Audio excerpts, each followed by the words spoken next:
kids. Hey, We're back. what's up? It is officially April. And it's one of our busiest months ever. Why is it busy? Yeah, just Earth Day stuff. Earth Day stuff. You wouldn't know. Earth Day is the biggest day of our year. It's like Christmas for climate. For people that are in climate. No, but it really is. It feels like there's so much build up to Earth Day. Yeah, there is. And it is also Move More Month. So this is a time for y'all to get out on your bicycles. Yes, to move, to get Skateboards. outside, to get out of your cars. Skates. Yes. So we're excited to talk about Move More Month, to talk about Earth Day, maybe give a little recap of last month because there was a whole lot going on in March. And then, we're just going to vibe. Yeah, we love it. And really today, more than anything, we're talking about Line 5. What is up with Line 5? I know. What isn't up with Line 5? There's a lot. There's a lot, guys, just so you know. We have a whole kind of stacked episode today, but I think it's going to be really important for us to touch on a handful of things. So people might not know, but I also have a second position with Michigan Climate Action Network, and my position is to do engagement for the third congressional district, which is essentially from the top of Muskegon all the way down through Grand Haven, and then most of what's east of that until you hit like the Kentwood area. So that's going to be like Alto, Ada, I didn't know it was Caledonia, over such a large area. Yeah, Allendale, Hudsonville, all of those places, and then Grand Rapids. So Wyoming is also in the 3rd Congressional District. I'm the Line 5 engagement coordinator. So one, it's super cool that Nancy was able to be there. I had a prior engagement. I was at TLP, so I couldn't be there. But, it's huge, and a huge part of the engagement and a huge part of getting people on the page and understanding is educating. And that means every single person you have to have a conversation with, right? Or every single person you have to get to the point of explaining what Line 5 might be and explaining kind of like how they can get involved around it. And so I'm really excited to have this conversation today just because I think it's so important for people to understand what it is when someone says Line 5, right? Like it's not Enbridge. Or Enbridge. Yeah. And those aren't necessarily like words that people just understand, right? Those aren't just like things like or terms that people are taking with them. So Nancy and I are going to try to break it down a little bit to have a pretty like simple, but also a little bit more of just like the deeper details that you might not get from looking it up. Yeah. If you're wondering, like kind of like what's the big deal? Like we will tell you Absolutely. what the big deal is. So do you want to start off with some facts? Let's start off with some facts. Okay. Well, you'll probably go more into Enbridge's history, their rap sheet, if you want to call it that. It's quite long. It's quite long. They've done messed up.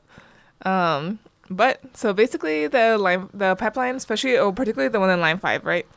It was built in 1953 and extends for 645 miles across the state of Michigan. And that means like literally across the peninsula, like east to west, but also like kind of diagonally across the mitten. So if you were looking at your hand as the Michigan mitten, it would go from your middle finger to where your thumb joins your palm. That's a lot of that's a lot of miles, right? So the whole reason for that pipeline being through Michigan is because it's a shortcut, so it doesn't go through Canadian land. But a little part of the pipeline, a little but very, very scary, very, very, very terrifying. And very significant. Very significant part of the pipeline goes through the Straits of Mackinac. And you, native Michigander, do you want to explain the lakes and the straits? Yes. So Lake Huron and Lake Michigan meet right where the bridge meets, right where the Upper Peninsula and Michigan almost touch. And Line 5 is to the left of the bridge if you were looking from the Lower Peninsula going up. And the Straits of Mackinac are where that meets. The Straits of Mackinac are also Anishinaabe fishing grounds, meaning that it is native territory. They're sacred, allowed, it's sacred, and they're allowed to fish there. I guess I haven't actually, the last time we went, I don't think that, I knew Line 5 was there, but I guess I wasn't scared of it being there yet. Knowledge is power. Yeah, I think that's such a good point, right? That's where it's located. And I think like 645 miles, like that's Of so risk. much. Yeah. So, It's scary. So on top of that, it also transports up to 540 barrels, aka 22.68 million gallons per day of light crude oil and natural gas liquids, according to Enbridge. So some of the natural gas does get refined into propane for the UP, but most of their products, like over 90%, are actually just, again, this is just a shortcut. So they're just being routed through to get to Canada.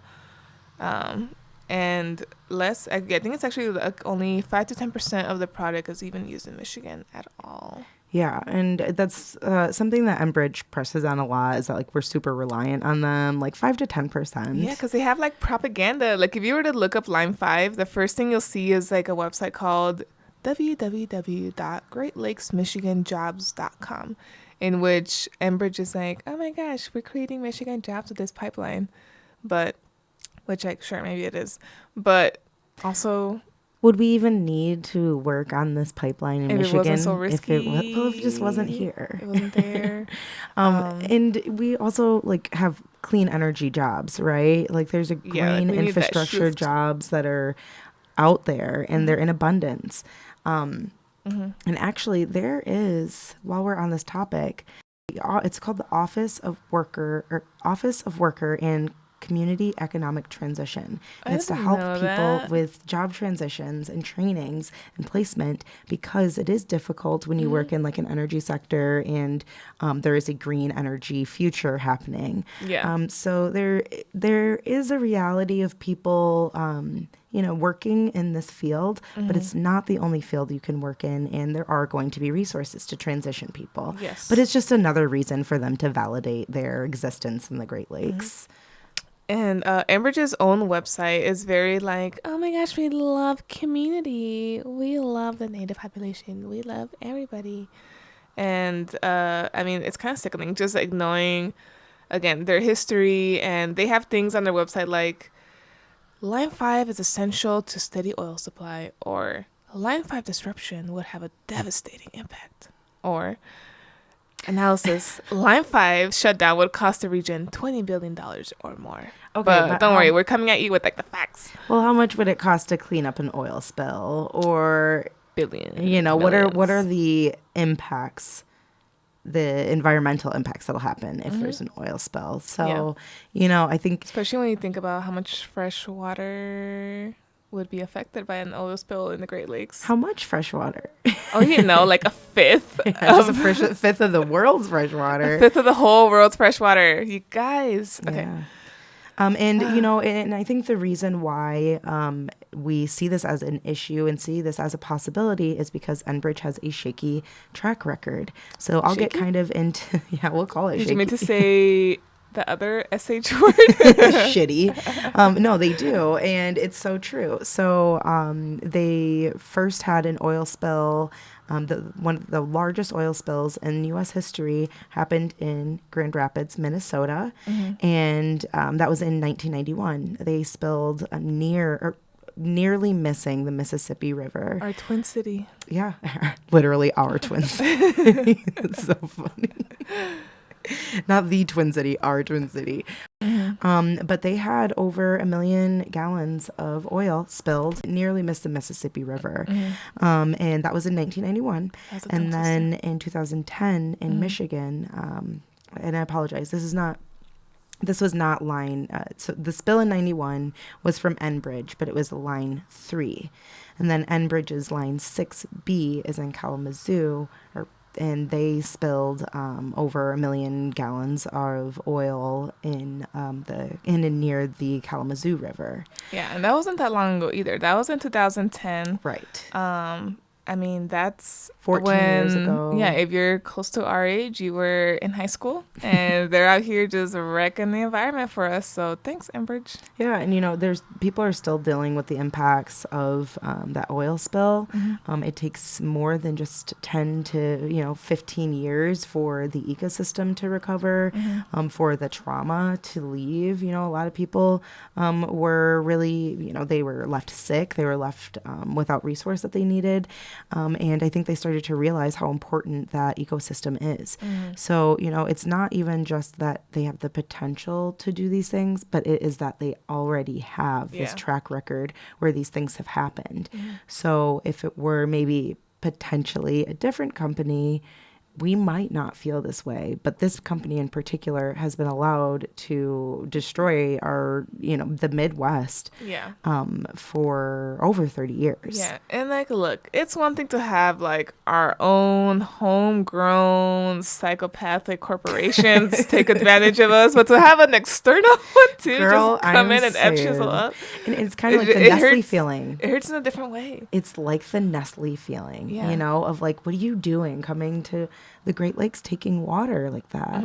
What are you doing making it so difficult to maintain this very necessary resource that we have?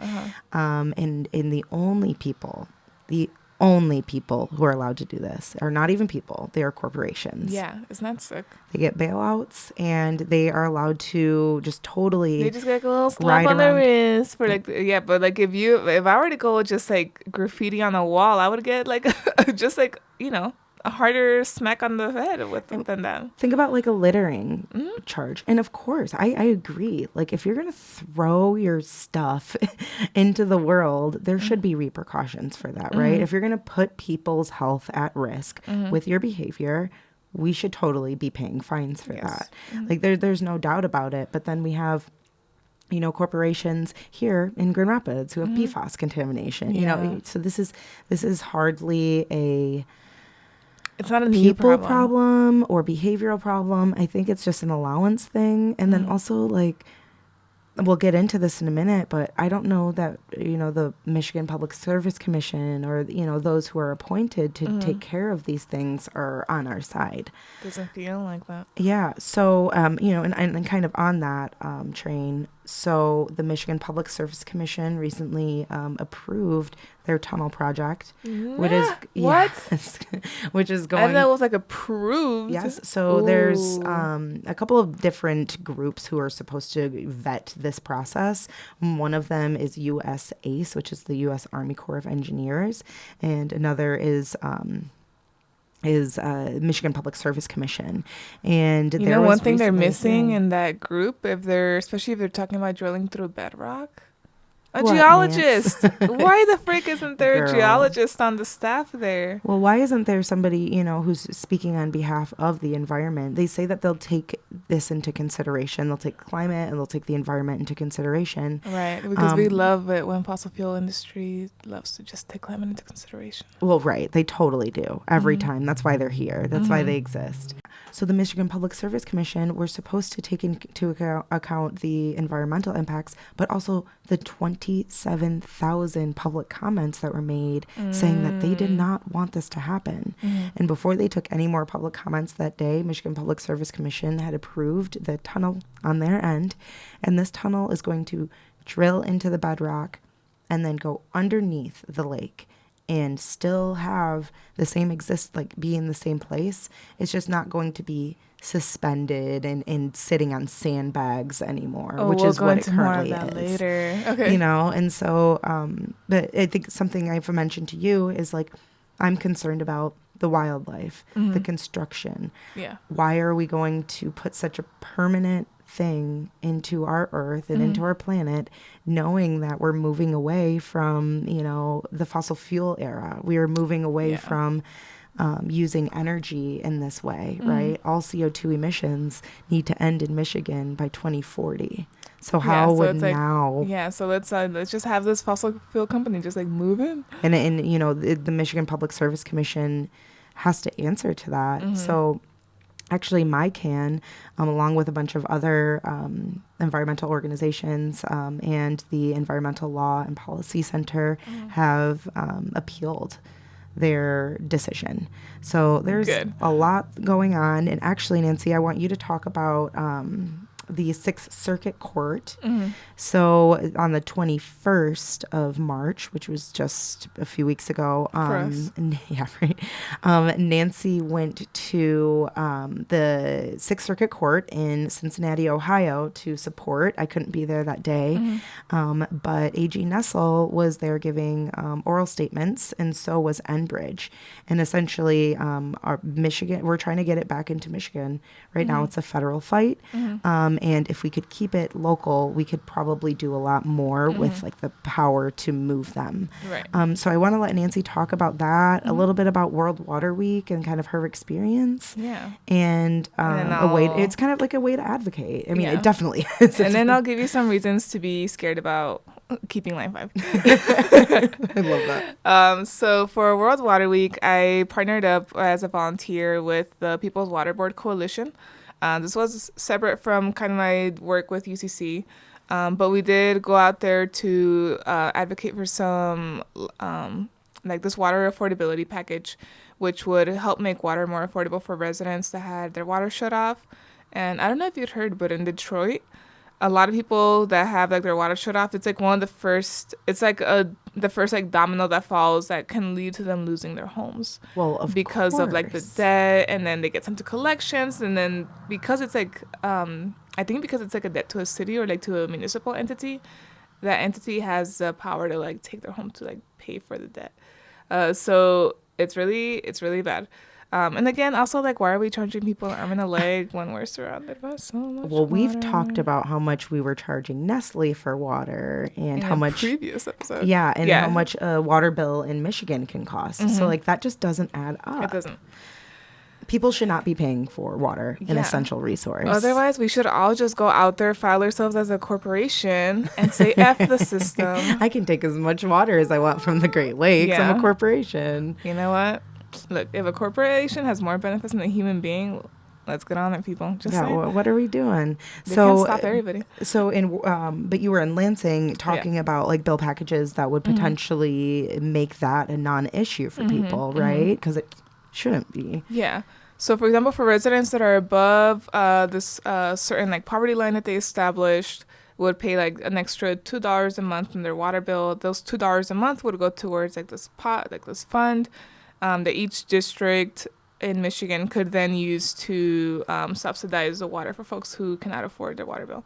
And they're capping it so that you don't pay more than 30% of your income in your water bill, Yeah. which is great because a lot of people do have that as a burden, especially because, you know, again, we're looking at food inflation. Yes. We're looking at freaking consumer energy and DTE just like bloop, bloop, bloop, bloop, like raising their prices a lot. Well, and then you look at the poverty level, right? And of course, it cannot exceed any more than this percent of your income because some people are paying like 30% of their income on like and their basic energy, human needs. and their energy and their water and okay, so keep going. Yeah. Anyway, so that was part of the package, and their part of the package decriminalizes people who, you know, need to turn their water back on at least for a little bit just to like survive. Because again, like we're human beings, we can't go more than 3 days without water. And the fact that it's a crime. Yeah, but it was considered stealing if you do that, which means you then get a felony and then you get like prison time, which is again over water.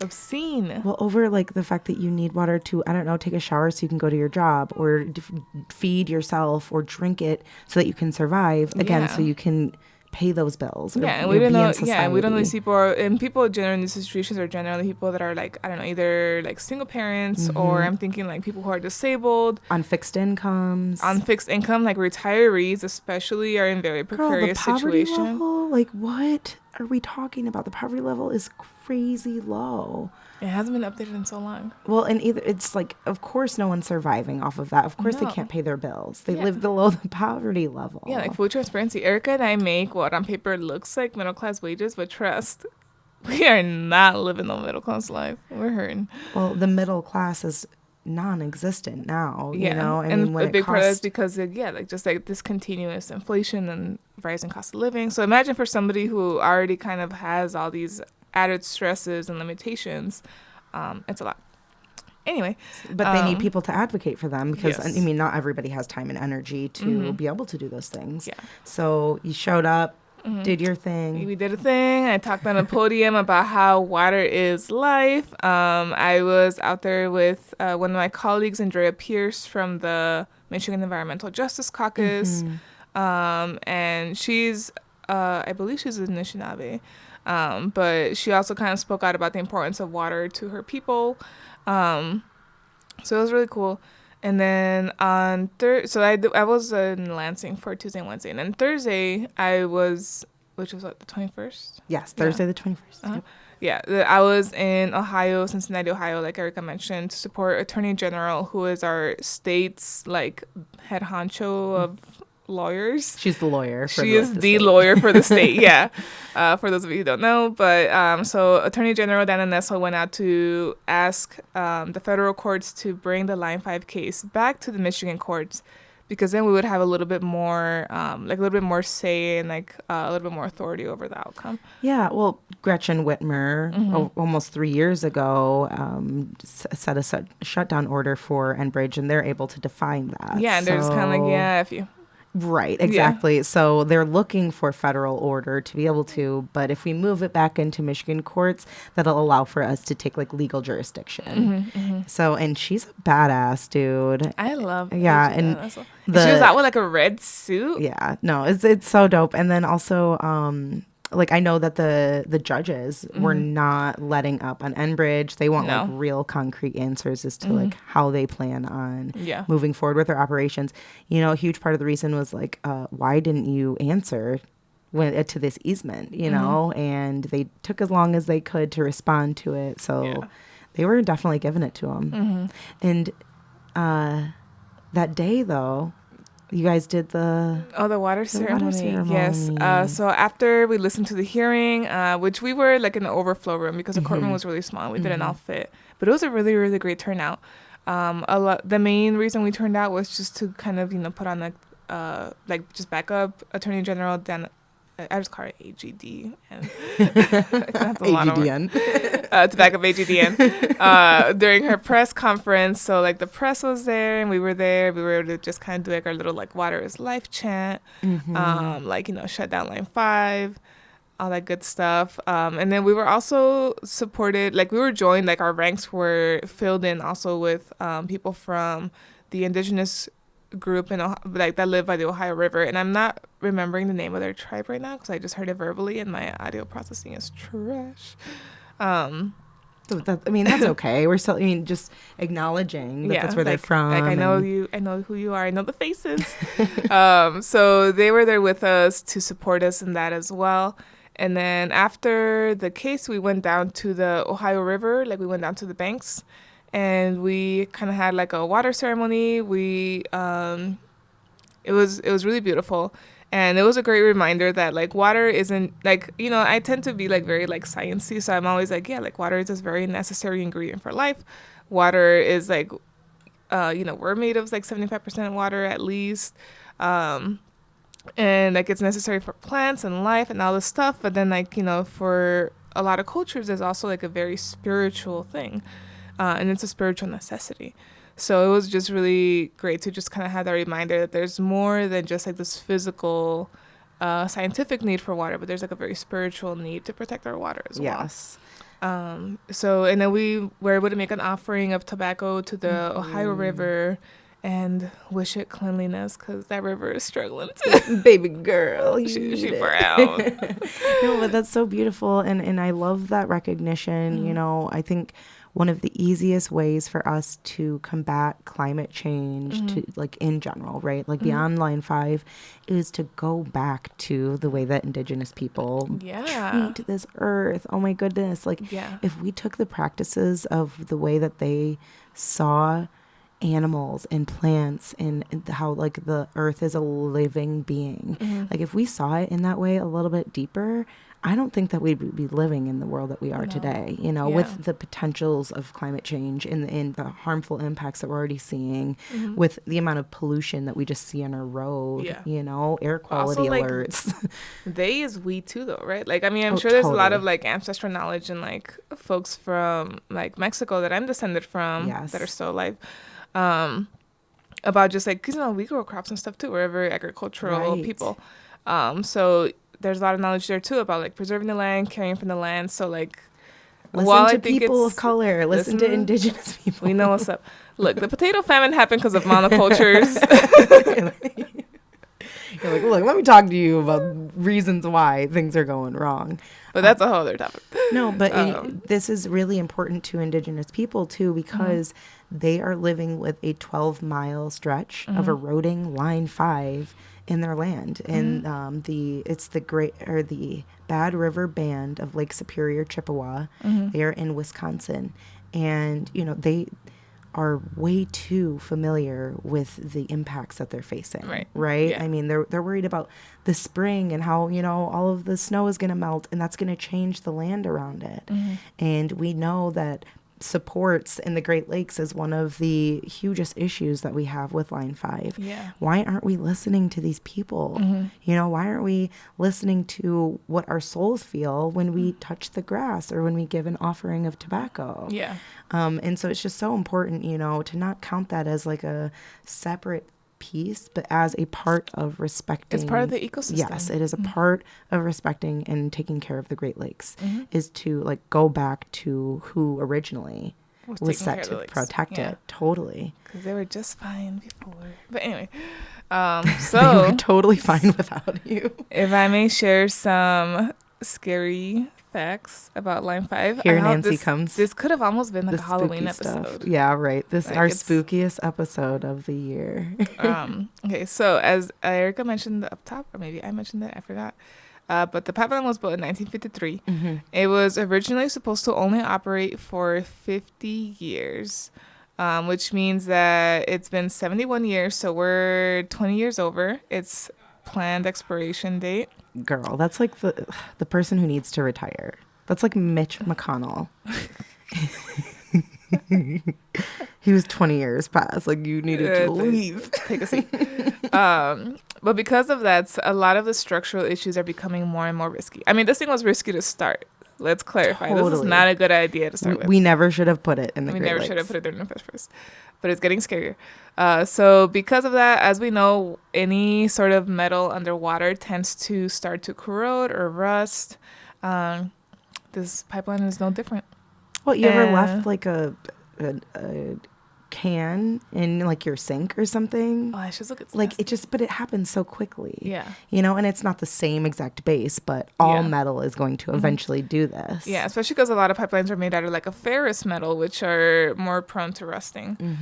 So this one had a protective coating. It's been wearing away over the years, which is making it way more prone to rust and corrosion than it would be to start with. In addition, Enbridge has historically failed to properly anchor the pipeline. So it's not funny at all. It's not funny, but it is. Like when I first heard of the pipeline, I was like, oh, it's just like bolted to the bottom of the lake bed. Like, you know. You would think. But no. Because the Great Lakes, the currents and everything, and things move so much. The pipeline is moving, you guys. It's wiggling. It's wiggling like a snake down there. And like, I just stressed out so much about like, because like, you know, metal is flexible, right? That's why you can like dent metal instead of like breaking metal, because it can absorb a level of impact. But increased wear and tear on the metal actually makes it brittle, because the term is work hardening. As a jeweler, I can tell too. There you go. She knows her stuff. So it like work hardens the metal. You know how if you take a paper clip and you bend it a lot, it makes it But you know, like with the paper clip, you bend it, and eventually it stops bending because it gets work hardened, and then it goes from being pliable to being brittle, and it'll break. Yeah. So that is kind of what is also happening to the So the pipeline. currents are constantly bending this. It's not held on. So there's actually like I mentioned before, there's sandbags underneath propped up on sandbags. Propped up on sandbags, and the supports that are there are not holding stuff down. But it's prone to bends and breaks. It's been hit by anchors. And anchor strikes are one of the largest concerns. I know. And so, and think about, like, there are hundreds of ships passing. I mean, we just saw what happened in Baltimore. Like, all the times, like, the human error is very real. And it could easily happen, you know? Anywhere. Anyway, so, yeah, when I learned that this shit's almost moving, I was like, oh, no. The metalsmith inside you was like, okay, so logistically, how many bends can this take? It's so scary. And then like the currents underwater in the straits are like very, very strong because the straits are like this narrow gap that's connecting Lake Huron and Lake Superior. Lake Michigan. Yep. So and because of like water temperatures and like just like the way like the water works, like there's always like all these currents going on. So like just imagine all of those just like pushing our little pipeline along. Oof. Yeah, and actually U of M has a study that shows what would happen in like a typical day in the Great Lakes because the currents are so unpredictable. There would be oil at every level, you know, low, mid, and then near surface depth, and that's going to go everywhere. Yeah. I mean, think about like swimming in the lake or like, you know, when we have like red flag days, like don't go in the water. Like imagine oil just floating everywhere there. So, I mean, it's just a very unpredictable space to have it in. And it's a very sensitive place to have something that is malleable, right? Like, it's spooky. Right. This is our spookiest episode yet. Erica has a really great video that she made about Line 5 that she made for MyCan. And hopefully they let us put it on our YouTube. But it also has a graph that has a study that U of M did that kind of shows a dispersion. So there's that for a visual if you really just want to like not sleep at night. And then additionally, the Michigan League of Conservation Voters also did a study, and they found that 700 miles of shoreline are at risk if the line were to rupture. And again, like the line has already suffered from anchor strikes that have dented it and almost ruptured it. So, yeah, but she's still there. Line 5 has spilled over 1 million gallons. I mean, it's got over 35 documented spills. So it's not like this is a only just potential. Like this very well could happen. And, you know, I think it's just, let's not be reactive. Let's be preventative. Let's do what we can to make sure that we are going to keep the Great Lakes as clean and as great as we possibly can for years to come. You know, we don't want another summer. 1/5 of the world's fresh water. Girl, I will keep referencing the boil water advisory that we just had in Grand Rapids during World Water Week. Where it was only like 3 or 4 days, or we couldn't. I mean, we could use the water, but it didn't feel as safe as I would like to feel. Yeah, it didn't make you feel safe about it either. They were like, oh, yeah. Oh, so actually, and now PSA for future water advisories that we might have here in Grand Rapids. But I know that sometimes people are just like, oh, like boil the water. And that is great. But if you happen to have lead pipes, especially if you have lead pipes in your home, because I know the city doesn't really have them, they say. But if we do have lead pipes. Yeah, and I know my neighborhood has lead pipes as well. Well, there we go. Well, if you had lead pipes and you boil your water, that actually concentrates the lead in the water, which makes it less healthy. So next time there's a boil water advisory, please filter your water first and then boil it. I'm so glad that I have a water filter on my, you know, but this is also something that people with privilege can do. Right. Those water filters are not cheap. And sometimes people don't even understand that you can do those things. Yeah. Right. So this is, again, comes back to the knowledge that people have, educating them on the impacts that we face with things like Line 5, the impacts that we face with things like water contaminants. It could be little or it could be large. And that all is going to, I said this earlier, it all falls down the pipeline, right? It all just moves, and then all of a sudden you're in it. So I think this is just a really great way to acknowledge Earth Month, right? To acknowledge all of the things that are happening and ways to take care of it. You can it's as easy as picking up trash, it's as easy as deciding that you're going to maybe take a shorter shower or turn the water off while you're brushing your teeth. It might be to avoid your car wash because there might be PFAS in the chemical, and that goes straight into the Grand River, which is connected to the Great Lakes. Lovely. So, just consider water the next time you go to, make a move, and consider reaching out to President Biden and reaching out to your local congressperson. Didn't Oil and Water Don't Mix have a great page for that? They sure do. So if you go to oilandwaterdon'tmix.org and you go to their Take Action tab at the top of their page, there is one where you can urge Congress to help, and you just put your address in, it formulates a message, and it sends it to your congressional district representative. And you can also please sign the petition for Biden to use his presidential powers to shut down Line 5. We would love to just totally get rid of this, the fight is what we call it. But we would totally get rid of it if you would just say, you know what, you have to shut this down. And then another thing you can do is if you are a business or have one, maybe you want to go to your employer and say, hey, I know you care about these things.